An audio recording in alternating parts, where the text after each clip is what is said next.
Hello everyone, আসসালামু আলাইকুম। Welcome back to my channel. সবাইকে স্বাগত জানাচ্ছি আজকের পর্বে। আজকের এপিসোডে ভীষণ মজার গোলাপ জামুন তৈরি করার একটি সহজ রেসিপি শেয়ার করছি। ঘরে থাকা অল্প কিছু উপকরণ দিয়ে গোলাপ জামুন প্রিমিক্স তৈরি করে সেটা সংরক্ষণ করে রাখতে পারেন, আর সেই প্রিমিক্স দিয়ে ঝটপট গোলাপ জামুন তৈরি করে সার্ভ করতে পারেন। তো চলুন দেখে নিই কীভাবে তৈরি করছি। তো মিষ্টিটা আমি গুঁড়া দুধ দিয়ে তৈরি করব, আর সের জন্য এখানে স্টারশিপের আমি 1 কাপ পরিমাণ গুঁড়া দুধ নিয়েছি।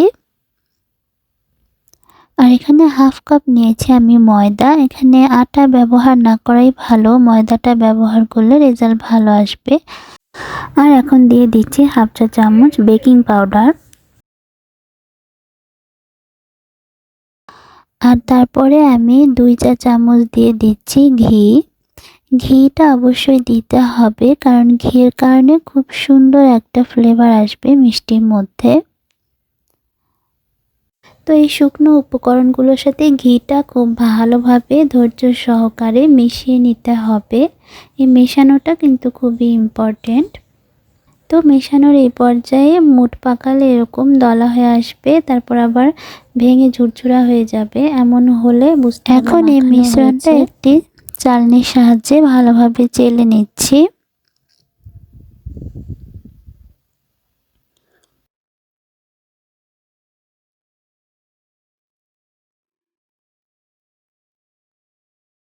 তো তৈরি হয়ে গেল গোলাপ জামুন প্রিমিক্স।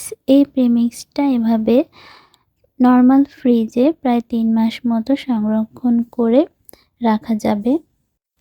তো এখন আমি এই সবটুকু প্রিমিক্স দিয়েই আজকে মিষ্টি তৈরি করছি।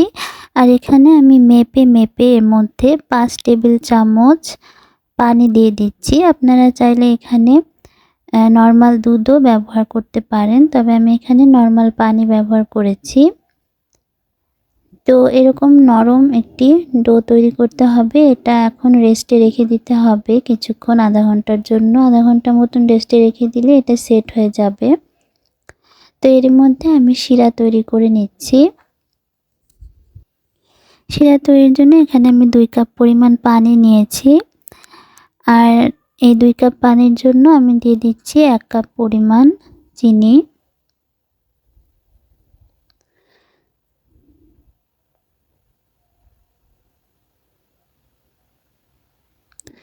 এখন এই চিনিটাকে ভালোভাবে নেড়ে নেড়ে পানির সাথে মিশিয়ে নিচ্ছি।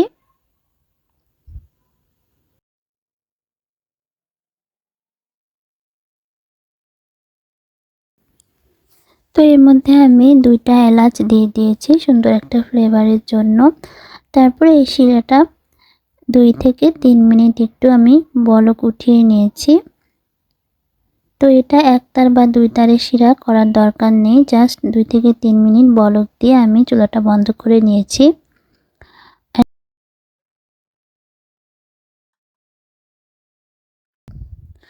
তো এই ডোটা এরই মধ্যে সেট হয়ে এসেছে। তো এখন আমি 2 হাতের তালুতে ঘি মেখে তারপরে এভাবে ঘুরিয়ে ঘুরিয়ে মিষ্টি শেপ দিয়ে দিচ্ছি।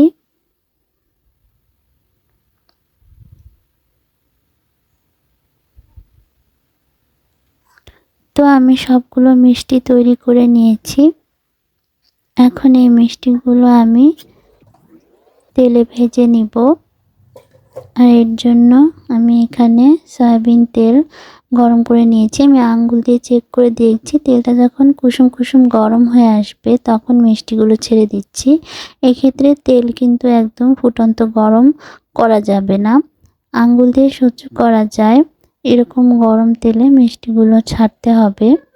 আর একদম চুলার আঁচটা মিডিয়ামে রেখে মিষ্টিগুলো এভাবে ঘুরিয়ে ঘুরিয়ে ভেজে নিতে হবে। তো এভাবে ঘুরিয়ে ঘুরিয়ে একদম লাল লাল করে আমি মিষ্টিগুলো ভেজে নিয়েছি। চুলার আঁচটা একদমই লো মিডিয়ামে রেখে ধীরে ধীরে মিষ্টিগুলো সময় নিয়ে ভেজে তুলতে হবে। মিষ্টিগুলো প্রায় ভাজা হয়ে গিয়েছে, এখন আমি উঠিয়ে নিচ্ছি।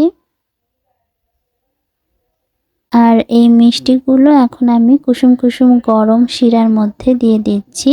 এক্ষেত্রে খেয়াল রাখতে হবে শিরা যাতে বেশি গরম না থাকে।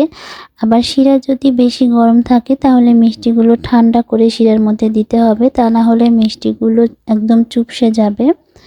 তো আমি 2 ঘন্টা মতন শিরার মধ্যে ডুবিয়ে রেখেছিলাম মিষ্টিগুলো। এখন আমি উঠিয়ে নিচ্ছি।